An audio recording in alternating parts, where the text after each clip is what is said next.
Welcome to WTF Stories and Advice. I'm Caroline Cranshaw. And I'm Daryl Gove. And this is a podcast where people write to us and we give advice. Isn't it, Daryl? Yes, and sometimes people don't write to us, so we just find weird stories and read them out and talk about conspiracies. Yes. But today we do have a letter. Ooh. From a listener, and I get to read this one because Daryl he's been busier than me, so he hasn't checked the letterbox, and I have. Or not the letterbox. It's not like people are writing handwritten letters to us. But I do have to apologize because some of our regulars like getting their weekly abuse from me. They write asking me to say mean things to them, and I haven't been able to do that for 2 weeks. Oh, you naughty boy, Daryl. Well, that's what I'll be telling them. Are you starting like a side hustle that I'm not aware of? No, Some humiliation. I'm always very polite in my responses. Of course. Well, yeah, I didn't see any emails looking for abuse, but maybe you're putting that in another folder. I don't know. No, that was just before the election when all the political parties were emailing us for the vote. That's the people that were getting the weekly no. We don't even know what's really happening yet, do we? It's been a few weeks. We have an idea. We've got an idea, yeah. We still have to wait. Welcome to New Zealand politics, where it's not nearly as clear. But anyways. Okay, well, we have a letter that I thought was quite topical because I've just done a podcast with my friend Angelina Gray, who has a podcast called Mental as Anything on this topic. Mm-hmm. So I thought it was quite fitting. Okay, you ready? Yes. All right. I'm always ready, except today when I was like an hour and 20 minutes late for recording because I was in fact not ready.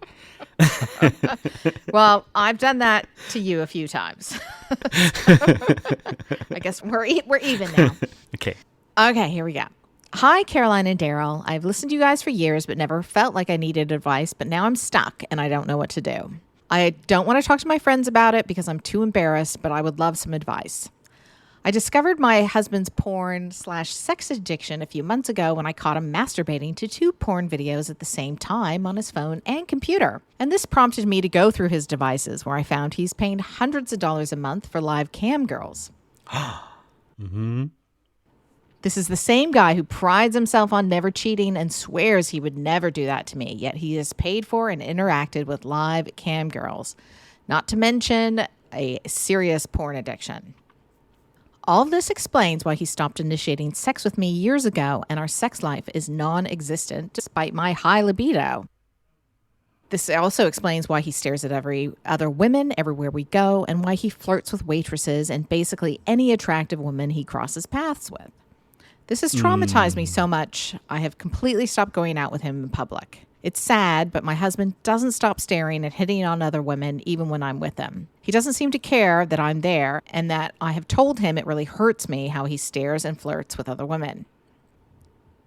No matter what I do or how I dress, I never feel pretty enough for him. He never compliments me. I find the time to go to the gym, take care of our kids, and work full time.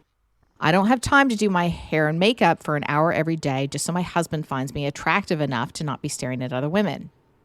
The girls my husband stares at are gorgeous and clearly don't have kids and a full-time job because their hair and makeup is perfectly done. Plus, he likes very young women. I catch him staring at teenage girls all the time, and even though I call him out for it, he denies it and says he's looking at something else. My husband has always dated much younger women, and I am the first woman he has been with that is around the same age as him. Mm-hmm.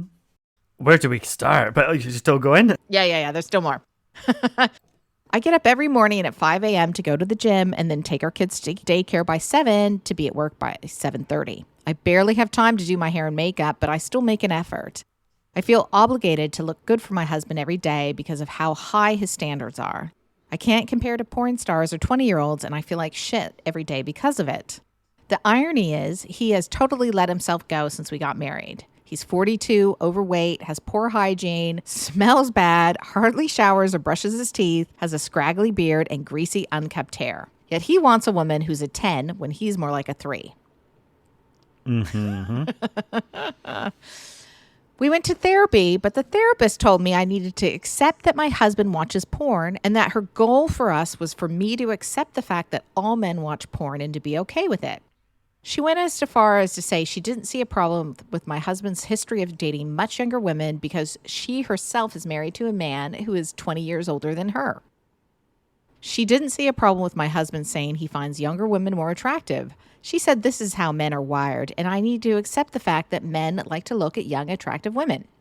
It's like she gave my husband a free pass to keep doing all the things he's doing. She even said he did not have an addiction. I feel totally hopeless and like somehow this situation is my fault. Please help. Am I overreacting and should just accept the situation, or should I leave and move on?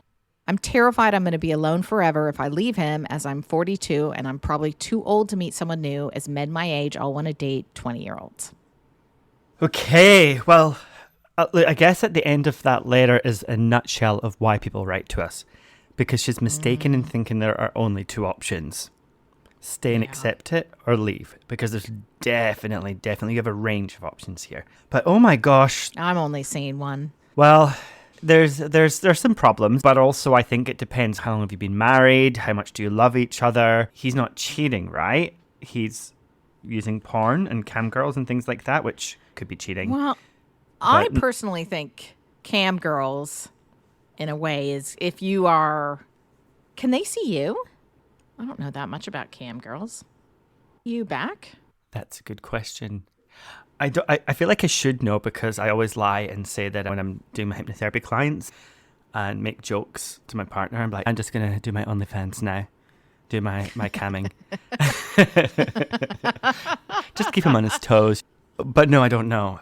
Here's the thing though with cheating, right? That's what might be a grey area. I was watching Married at First Sight, of course. And yeah, love it. Love the UK version at the moment. So good. It's such a good series. I'm a few episodes behind, but there was a French guy and his wife asked him, would you be okay if I was a cam girl? And he said, yes, I want you to do whatever you want to do, whatever makes you happy. Meanwhile, she's really upset with him because he does like streaming of gaming and he shows his derriere and things like that. So yes, immediately there was just this clash of values with one guy thinking, well, that's completely okay, even for my wife to do that. It's her body, do what you want. And then she's thinking, no, we're married, the body is sacred. So there's it's a values conversation that I think is going to be slightly different for every couple, but it's something that unfortunately you don't have that chat till after you find out your husband's watching cam girls. Yeah, I don't think cam girl. I think it depends. I think you more type to them and you get them to do stuff. But I had one client who told me he was like having some woman he was paying. It sounded like a cam girl situation. He was not married, but yeah, said she could see him and they would do like mutual masturbation and stuff. What is porn as well? For me, porn is one step away from that. And a lot of people would consider porn completely fine and push for you just to accept it. And then a lot of people would consider porn cheating. Or even if they don't consider it cheating, they feel yucky if they find out their partner's doing it. They feel like they've been cheated on. So, there's a few grey lines there. But when I say not cheating, what I mean is he's not slept with another woman. He hasn't kissed someone else, but he's displaying extremely inappropriate and disrespectful behaviour. Because even if you think, oh, it's okay for you to watch porn, it's okay for you to watch cam girls or whatever, even if you think it's okay to get off in front of them, looking at checking other people out in front of your partner constantly, I think is disrespectful. Yeah, hugely. I would not tolerate that for a second. I think it's rude, it's disrespectful. Be like a woman and just use your peripheral vision. Like, we still look, we just don't turn our heads and our, it's like, it's ridiculous. Yeah. I think it's just a matter of respect. It just is. You're with your wife. What you doing ogling at other people because it will make her feel insecure. And it's making her feel insecure. And now she's under this illusion that she's not good enough. And if somehow she spends an hour doing makeup, she'll then be good enough. And that's just not the case. I'm sure you're gorgeous as you are. You're amazing. You're a beautiful, amazing person. But now that he is looking at other women, you're suddenly finding yourself inadequate.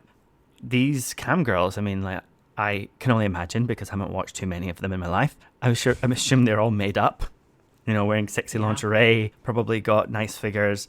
It's like that fantasy, right? It's not the reality. If he was dating them, they wouldn't look like that all the time. Yeah, exactly.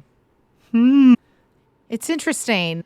Porn addiction is becoming a real huge issue. And I think it's something we really need to talk about a lot more because people are just embarrassed. And I think there's a huge impact on relationships. But they did this interesting study where they had men, but I think it's the same with women, watch porn. And then they read in their brains what part of their brains were activated. And the part of the brain that was activated was not the part that normally is activated when you interact with another person. What was activated is the part of the brain that is activated when you're looking at beautiful objects. Things like art or cars or whatever floats your boat, whatever object, not a person, you find interesting or that you're into was activated. And so they think this is part of why porn can really trigger people into objectifying people and looking at them as more of objects. That makes sense. It messes with that. I remember going to the ballet for the first time. It must have been about 2007. And, all gay men go to the ballet apparently. And I got to the end of that ballet and I said, well, I know why they go. And I said, I will not be going there again with my partner. All you've got is a bunch of penises in your face and tights. It's like it was so sexual. I just assumed ballet to be pretty, pretty music. And all it is these lithe women and men looking extremely sexual, bending over in all sorts of ways. And, call me prudish all you want. Maybe I'm prudish. That's fine. But I know that people weren't going to that ballet for the music or for the dancing. The group of gay men that I was with was going there to perv. It was just obvious. Or I'm just looking at the whole world through the lens of my own dirty mind, one or the other. But, however, you could look at that as a beautiful object and go, oh, I'm just appreciating the human form. But I find people use this as an excuse to be disrespectful to the partner. I would never cheat. I just appreciate beauty. She's just objectively beautiful. I just want to look at her. It's like, appreciate the beauty right here, please, and thank you very much. Yeah, and it sounds like you went to a shit therapist. Well, that's the thing that makes me angriest. There's nothing that makes me more upset than a therapist giving bad advice, because that's what I would consider that. Yeah, absolutely. I work with couples with porn addiction that are struggling with that issue, and I wouldn't even dream of saying any of that. Maybe that all men like to watch porn, and obviously there are a few out there, but they're very hard to find that don't. But porn addiction can cause erectile dysfunction. It can cause so many issues in relationships and men when used excessively. I think just like everything, a little bit is okay.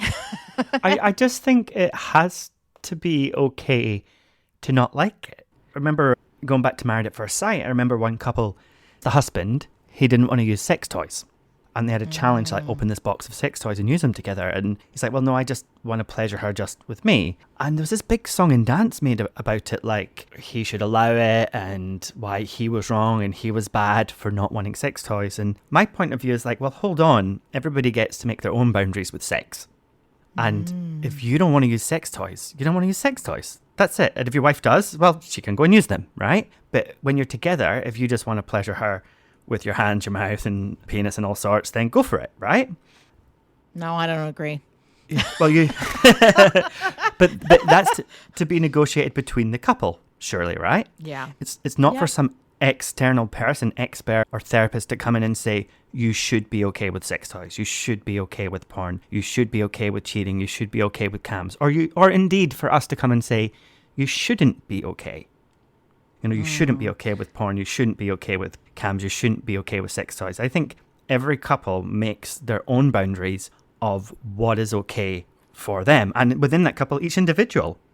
There's a conversation last night on Maths and he's like, would you rather lick me in the ass or the ear?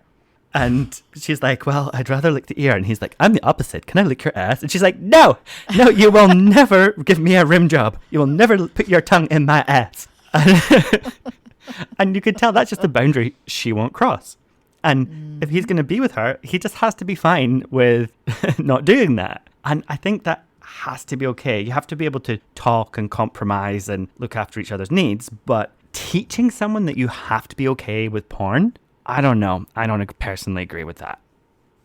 No, I think, it's up to you to decide what your boundaries are and what you will and won't tolerate in a partner and in your own sex life. Yeah, and if you're not comfortable with sex toys, that's fine. But the metaphor I use, just to segue into the sex toy one, is because it is different for men. And I think you also could eat a steak with your hands, but it's a little more elegant and gets the job better done with a fork and knife.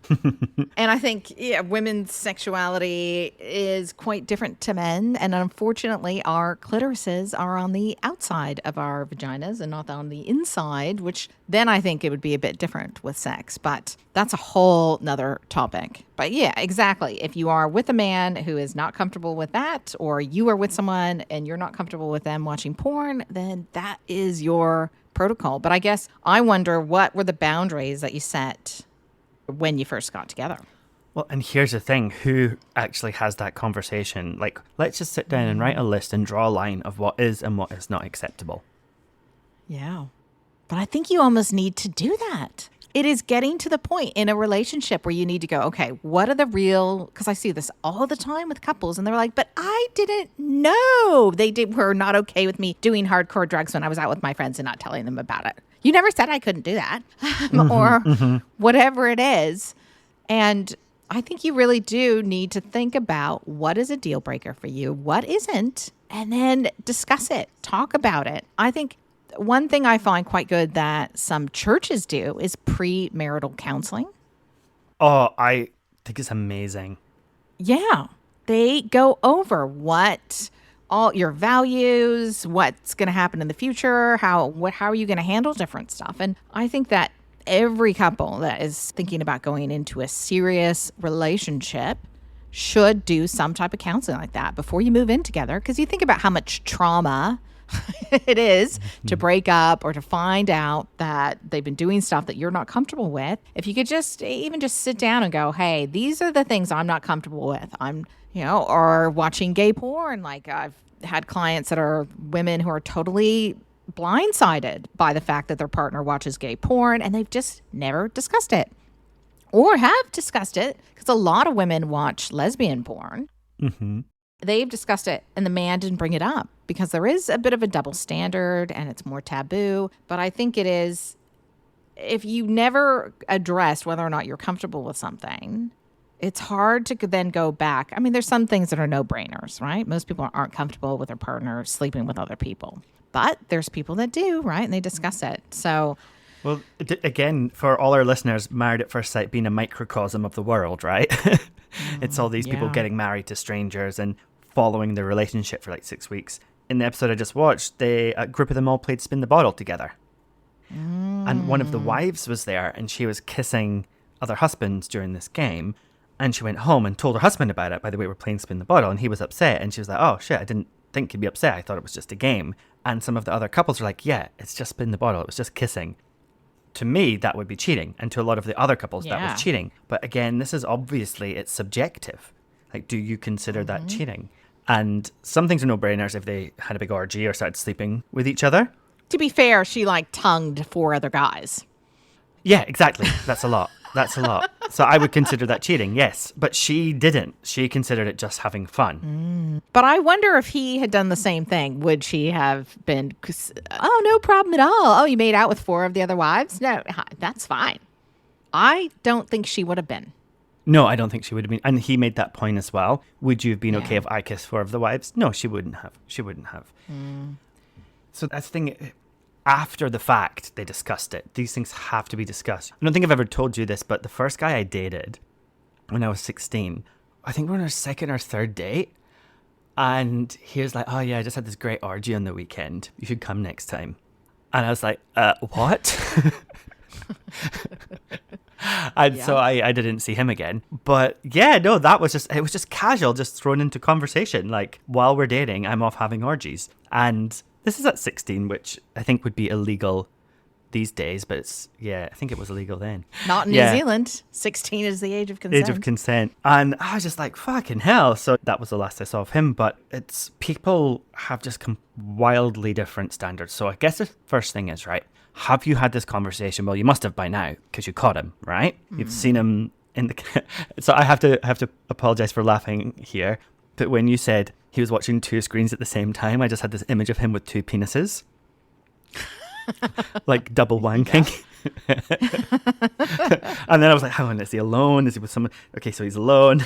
Okay, it must be 1 penis, right? Okay, 1 penis, 2 screens. He's keen. Yeah, and pre-marriage counselling, talking about before, but let's assume that you haven't. Do you consider that cheating? Do you feel cheated on? Did he feel guilty when he did it? Because that's a sign that he knows it's wrong, even if he says he thinks it's right. Yeah, the thing is, I think she definitely thinks it's wrong, right?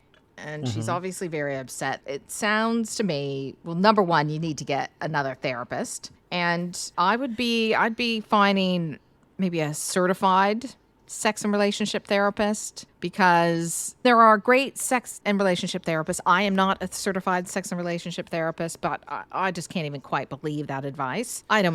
I'd give that woman some serious feedback, if not report her, because I think, well, maybe it's not really reportable, is it? I would give her some feedback and say that was just really not helpful. She just invalidated everything that they made the effort to go to therapy to get help, and this therapist sounds like she just shit all over the wife. But you know what the problem is? Because this is the only time he's going to go. He's going to say, no, I've done it. I've been to therapy. I've come across this multiple times, dealing with the wives usually in clinic, and they've been to therapy, and the therapist has validated the husband, and he says, that's it, I've done it. I did what you suggested. Why would I go to someone else? So you can find someone that agrees with you? Yeah. And it's just such a horrible place to be in. So I think you're right. I think she should get in touch and say, hey, this isn't appropriate. That's shocking. Oh, you just need to get used to it? Are you kidding? And men like younger women, and my husband's 20 years older than me. Like, how inappropriate is that? Like, So weird.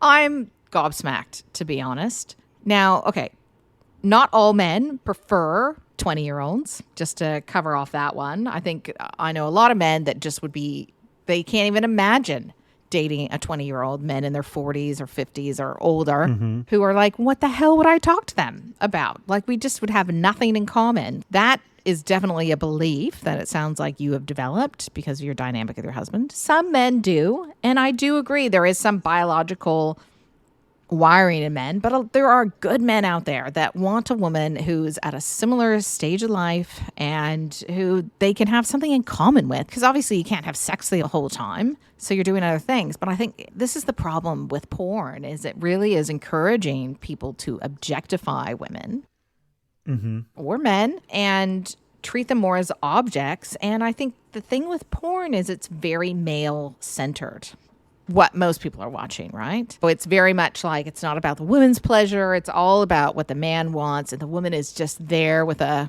vacant gaze and an open mouth. I think they just come home and are like, why aren't you doing that? And even if they psychologically don't believe that at some level, there is some programming going on. I think the other problem with porn is it rewires the brain to prefer variety. And so if they're always watching like a different girl and it's something new and different, they're getting more and more like dopamine hits. What happens is when you're watching porn, especially something new, variety, exciting, your brain releases a huge amount of dopamine. And dopamine's the first trigger for an erection. It sends a signal to the prostate, causes an erection. As you watch it on a consistent basis, the brain goes, this is way too much dopamine. And so what it does is it starts killing off the dopamine receptors in the brain. And so it's like a weaker and weaker battery signal being sent to the prostate to trigger an erection. I did a TV show on porn addiction years ago, and that's basically all I treated for about 6 months afterwards was porn addiction. I was getting guys that were 18, 19 years old that had like terrible erectile dysfunction, that was unheard of like 20, 30 years ago. Like that just didn't even happen because it's porn-induced erectile dysfunction. So PIED now. And really, the only cure for it is a porn diet. And they've got to get off porn. Mm-hmm. Completely off of it. The other thing is the younger they are when they start watching it. And it's funny, like, it's still something I treat quite a lot. And I get like emails from guys going, my penis is shrinking and you're ruining my life. And I don't know how to, because I'm just like, no porn for 60 days. The younger you are when you start watching it, the more it impacts your brain. The guys who have the best result of the porn-induced erectile dysfunction and issues from watching too much are over 40, 45. Yeah. The younger guys who got access to broadband, instant. Their brains are still malleable when they're young. Yeah, so it's hardwiring their taste to this very extreme type of thing or just needing constant novelty. So it's a massive issue. I think you need to sit your husband down and tell him everything that you've told us. Maybe leave out the part that he's a 3, that he's unattractive and great. But you could say, hey, this is all I do. I get up early. I go to the gym. I do all this stuff to be attractive for you. And what are you doing to be attractive for me? You have this really high expectation of how I should look and how women should look.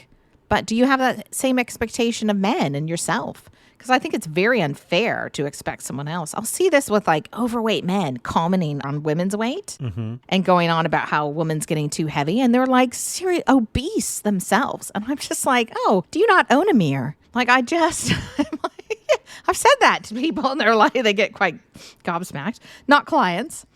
But I just, there is this very much a double standard, especially between men and women. Sorry for gay men, because they seem to have a lot of pressure as well on how they look. Yeah. Because they're dating men, right? Yeah.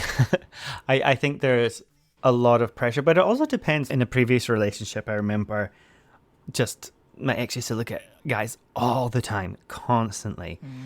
And it just made me so insecure. So I put all this effort into trying to look good, like I could have been writing that letter. Like, I really resonate with what she's saying and about getting up and trying to be healthy and trying to be skinny and thinking that would make him look at me instead. But no matter what I did, it didn't matter. At the end of the day, he had a wandering eye, and that was just his nature. Yeah, exactly. Or that was his decision, and there was nothing I could do. But what did happen is my self-esteem got lower and lower and lower as the months and months passed. Yeah. And when I look back at photos, I'm like, gosh, Daryl, you were cute. You were super cute at that age. Why did you think you were ugly? Oh my gosh, you dick. You were handsome. And I think don't let anybody make you feel that way. Whatever you have to do to stop it, it's not okay. Sit him down. Maybe don't tell him he's a 3, but have your boundaries written down. Just have your negotiables, okay? So what's negotiable? Maybe porn is negotiable. How much? What type? If it's live, if it's pre-recorded. And then maybe there's non-negotiables like no webcamming, no checking out people in front of me. And if he can't agree to your non-negotiables, it's never going to work. And life's too short. I just think, number one, you're not going to be alone forever if you decide to leave this relationship. And that just shows that your self-esteem has really been worn down. And I just think, like Daryl said, I've been in a similar situation and it was horrible. I just never felt good enough. I did everything I could to look good. And you think about it, and there's supermodels and some of the most beautiful people in the world have been cheated on. Mm-hmm. So what's that saying? Show me a beautiful woman and I'll show you a man tired of fucking her. So it's not about you. And it never was about you. It's about them. And from my point of view, the only reason that men put women down is because they're jealous, because they think that woman's beautiful and she's amazing and that I better knock her down a peg or two so that she doesn't leave me because I'm not good enough. Yeah. So they don't feel good enough, so they try and pull you down. And I would even point that out. Look, the only reason for you to do that is because you don't want me to feel good enough. Why wouldn't you want that? I think it's because you don't feel good enough about yourself. Sort yourself out. Get some counselling. Don't try and make me feel bad. Absolutely. And he might not hear that, but I would still say it. And what are you getting out of this? What are you getting out of this relationship? That's my question, because it doesn't sound like a lot. Well, they've got kids, right? But it sounds like she's putting in a big effort and he's just on his devices. And we don't know much about the rest of the relationship because she hasn't mentioned it. I mean, for all we know, could be great. He could be really supportive in public. He could have supported her through uni. Whenever she has a problem, he's there for her. While he stares at other women. Yeah, he could have a wandering eye, but be amazing in every other way. We don't know.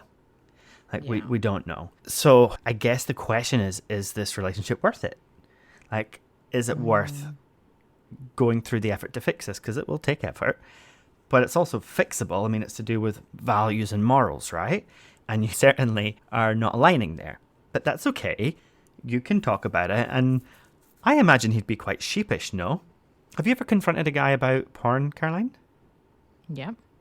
Yeah. And were they sheepish or defensive? How did they react? Normally defensive. Defensive, yeah. And saying I'm controlling and it doesn't mean anything. And yeah. And I think it is a hard one. I guess it's if they're not wanting to have sex with you, if they're putting you down or comparing you, then I think it is a problem. If they're just using it and it doesn't impact. Yeah, what? I forgot about the no sex thing. Yeah, just leave, go. Yeah. Ain't nobody got no time for that. No, I know. But I would lay it all out to play him this podcast in the car. I don't know. Trap him or like just be listening to it somewhere and he has to listen in the background and be like, oh my God, that's so weird. I think a lot of people do that, to be honest. Write to us and then. Yep. Yeah. Play it for the partner. Yeah.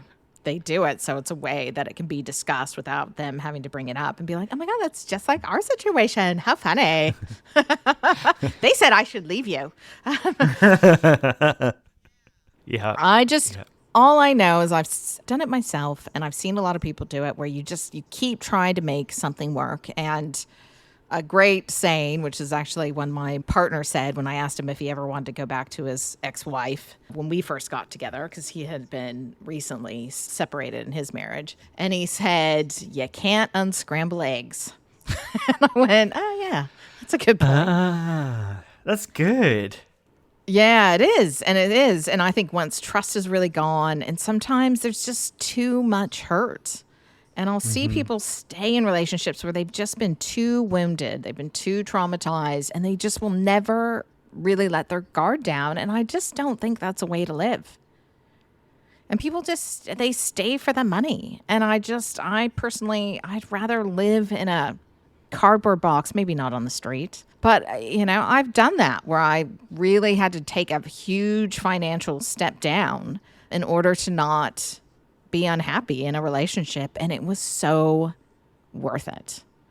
And so I think that you should try to talk to your friends about it. Pick who you do. But if you don't have friends you can talk about it, I think you need to find some other friends because I think it's a very common issue. And there's nothing to be embarrassed about. You haven't done anything and it doesn't mean that you are any less.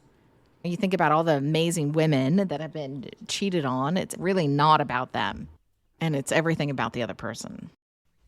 Or you could go the other way and just tell your husband you're starting your own webcamming business. And if it's okay, then you'll do it too. Make a dime or two. And just start flirting with men everywhere you go. Taste of his own medicine. Your friend James, I'm sure he would pay me $10 a week for my OnlyFans. See how he likes it. What I find interesting whenever like a guy will be like, I think we should have an open relationship, and the woman's all upset, but she'll agree. And it's always the woman that gets a million times more attention and opportunity and be like, maybe we should just have an open relationship and just see how he goes with that. Just for fun, put up a profile and see how many replies you get and show him that and do one for him too and see what happens. Or let's just play a game and we'll both go on Tinder and see what we catch. And I think that is a sobering wake-up call for a lot of men. Yeah. Because they realize, there's 100 guys that'll take your place in 5 minutes. So. But bless you for describing him as a 3. Yeah, what are you getting out of it? That's what I would really think about. And another one that's good is what I call shackles on or shackles off. Like, think about just staying in this relationship and things not really changing or just like barely changing. And how would that feel? Does that feel like restrictive? Does that feel, not very good? Or think about leaving and starting a new life or having freedom or not having to deal with this. And how does that feel? I think it's like that tells you a lot. Or imagine a you 2 years from now that has left or has stayed. You can do it both ways and get advice from them. And I think that is always interesting. I hate the advice a lot of times that my future self has given me. Not so much now, but like when I was younger and in similar situations to this. And it was always right. We know at some level of what the truth is. And I think you do know what's going to be right for you and what the answer is. It's just trusting yourself and trusting that you'll be okay. So go ahead, get some advice. And I'm a big fan of one-on-one advice when you have a relationship issue. Yeah. So you don't have to take him to a counsellor. You can go alone. Yes. And you can find a new counsellor that helps you to define what you want, to get your boundaries, to listen to you. And then you can just lay it out on the table. I've had situations where a counsellor has told one party, you just have to be okay with them taking recreational drugs. And the counsellor's like, you just have to deal with it. That's who they are. And the person just said, nah. And they've come to me and I'm like, no, you don't. You don't have to be okay. You get to set your own boundaries. This goes back to the porn issue, to the toys issue. You are in charge of you, nobody else. Yeah. And yes, if something is completely unreasonable, let's say you don't want him to ever speak to other women ever, okay? That's a problem. That's a you problem. Yeah. But not wanting him to masturbate to strangers on the internet for money, that's okay. I think that's okay for you to feel that way. And even if a sex therapist says that's fine and you should accept it, you still don't have to. You don't have to do what they say either. You're your own agent. Exactly. Thank you for writing to us, and hopefully that helps. And I just think you deserve better. Yeah. Please let us know what happens. But I think it's expecting that you deserve better, knowing that you deserve better. And because a lot of times we put up with what we believe we deserve at some level.